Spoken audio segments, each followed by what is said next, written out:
Welcome, future chemists. Today, we explore distillation, a powerful technique to separate liquid mixtures.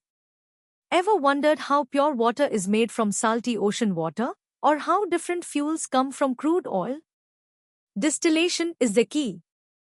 We'll cover simple and fractional distillation, understanding how boiling point differences make it all possible. Get ready for an exciting journey, from the basics to competitive insights. Let's start with the basics, what distillation is and how simple distillation works. Distillation is a fundamental separation method used to purify liquids. Imagine taking a liquid mixture, heating it until one part turns into vapor, and then cooling that vapor to get the pure liquid back. This entire process, involving boiling and then condensation, helps us separate different components based on their unique boiling points. It's incredibly useful for separating a liquid from a dissolved solid, or even separating two different liquids from each other. Simple distillation is your go-to method when you need to separate a liquid from a non-volatile solid, like salt from water, or when two liquids have a very large difference in their boiling points, typically more than 25 degrees Celsius. The process is straightforward. You heat the mixture, the component with the lower boiling point vaporizes first. This vapor then travels into a condenser, where it's cooled down and turns back into a liquid, which we collect as the pure distillate. Time to check your understanding. Think about these questions. What is the main principle behind distillation? Can you give one example of a mixture that simple distillation can separate? And finally, what are the two main physical changes, or states of matter transitions, involved in the process of distillation? Now, let's deepen our understanding of distillation and introduce a more advanced technique, fractional distillation. At its core, distillation works because different substances have different boiling points. A liquid boils when its vapor pressure equals the surrounding atmospheric pressure. Components with lower boiling points will vaporize first when heated. The distillation setup typically includes a flask for heating, a thermometer to monitor vapor temperature, a condenser to cool the vapor, and a receiver to collect the purified liquid. The condenser's role is crucial, as it efficiently converts the hot vapor back into its liquid state. Simple distillation has many practical applications. It's used for purifying tap water to remove dissolved impurities, making it suitable for laboratory use. Another common example is separating acetone from water. Acetone boils around 56 degrees Celsius, while water boils at 100 degrees Celsius, a difference large enough for simple distillation to be effective. This method is excellent for recovering solvents or purifying substances when there's a significant boiling point difference, yielding a reasonably pure product in a single step. When liquids have boiling points that are very close to each other, typically less than a 25 degrees Celsius difference, simple distillation isn't efficient enough. That's when we turn to fractional distillation. The key addition here is a fractionating column, placed between the distillation flask and the condenser. This column is packed with materials like glass beads or rings, providing a large surface area. This allows for repeated cycles of vaporization and condensation, leading to a much better separation of the components. Alright, let's test your grasp of these concepts. First, why is the thermometer's placement critical in simple distillation? Second, describe the essential function of the condenser. Third, what types of mixtures are ideally suited for simple distillation? Fourth, when would you specifically choose fractional distillation over simple distillation? And finally, can you provide two examples of mixtures where fractional distillation would be the preferred separation method? Ready to go deeper? Let's analyze the nuances of distillation, connect it to theoretical principles, and compare its different forms. The boiling point of a liquid isn't just a random number, it's the temperature where its vapor pressure equals the external atmospheric pressure. Substances with weaker intermolecular forces require less energy to escape into the vapor phase, hence they have higher vapor pressures and lower boiling points. Distillation cleverly exploits these differences. Importantly, non-volatile impurities actually increase a liquid's boiling point, a phenomenon called boiling point elevation, which further aids in separating a pure solvent from dissolved solids using simple distillation. Let's compare simple and fractional distillation. Simple distillation is ideal for separating liquids with a large boiling point difference or a liquid from a non-volatile solid. It uses a simpler setup, is quicker, and less energy-intensive for suitable mixtures. Fractional distillation, on the other hand, is designed for miscible liquids with very close boiling points.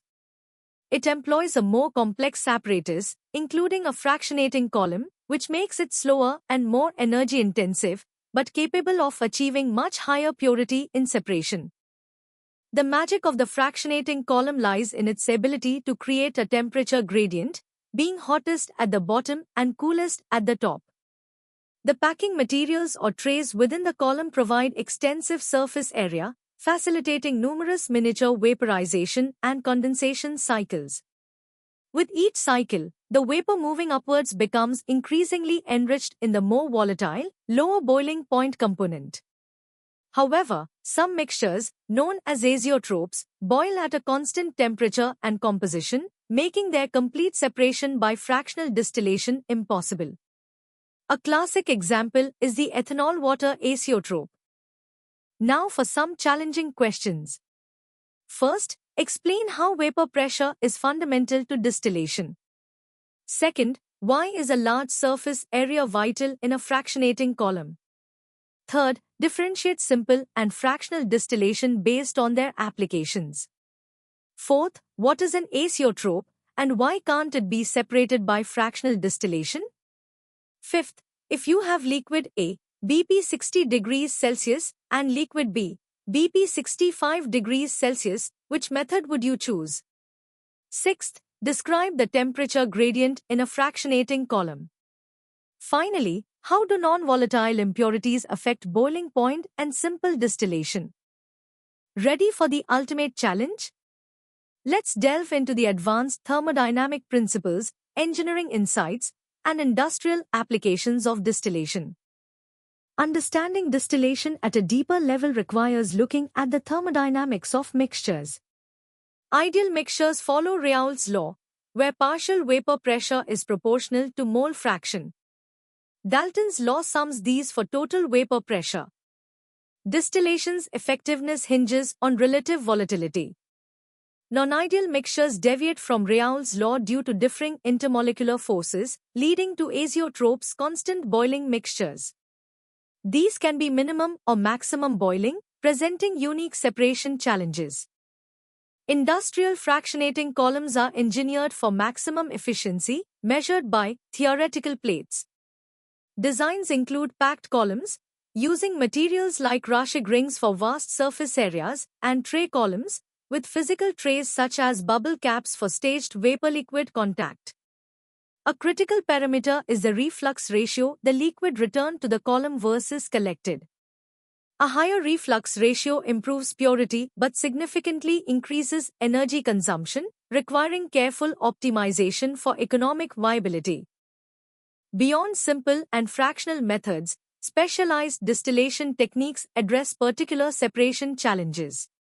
Vacuum distillation reduces pressure, lowering boiling points for heat-sensitive or high-boiling compounds. Steam distillation is perfect for separating immiscible, volatile organic compounds from non-volatile matrices, often used in essential oil extraction. To overcome azeotropes, azeotropic distillation introduces an entrainer to form a new, separable azeotrope. Extractive distillation uses a non-volatile solvent to alter relative volatilities, while molecular distillation, under extreme vacuum, targets extremely heat-sensitive materials. Each technique offers a tailored solution to complex industrial separation problems. Distillation is a cornerstone of the chemical industry, particularly in petrochemical refining, where crude oil is separated into crucial fractions like gasoline, kerosene, and diesel. It's vital for producing pure chemicals, pharmaceuticals, and beverages globally. However, its energy intensity is a significant concern, accounting for a substantial portion of industrial energy use. Efforts towards sustainability involve heat integration, optimizing column designs, and exploring alternative separation technologies like membrane filtration. The evolution of distillation continues to balance efficiency, economic viability, and environmental responsibility, shaping modern industrial processes and contributing to a greener future. Here are your first 5 challenging questions for the hardest level. First, explain Raoult's law and Dalton's law of partial pressures and how they apply to distillation. Second, describe theoretical plates in a fractionating column and their relation to efficiency. Third, compare packed columns versus tray columns in industrial fractional distillation. Fourth, what is the significance of the reflux ratio and its impact on purity and energy cost? And finally, under what specific conditions would vacuum distillation be preferred over atmospheric fractional distillation? And here are your next 5 questions to truly test your mastery. Sixth, discuss the mechanism of steam distillation and the types of mixtures it suits. Seventh, how do positive and negative deviations from Raoult's law lead to minimum and maximum boiling azeotropes? Eighth, propose 2 strategies to reduce energy consumption in large-scale industrial distillation. Ninth, explain the principle behind azeotropic distillation and provide an example. Lastly, analyze the environmental impact of industrial distillation and discuss sustainable alternatives. And that wraps up our deep dive into distillation.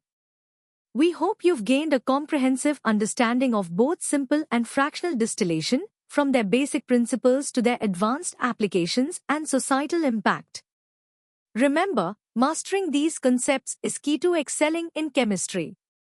For more such engaging and in-depth educational content, make sure to visit synapse.omaps.in.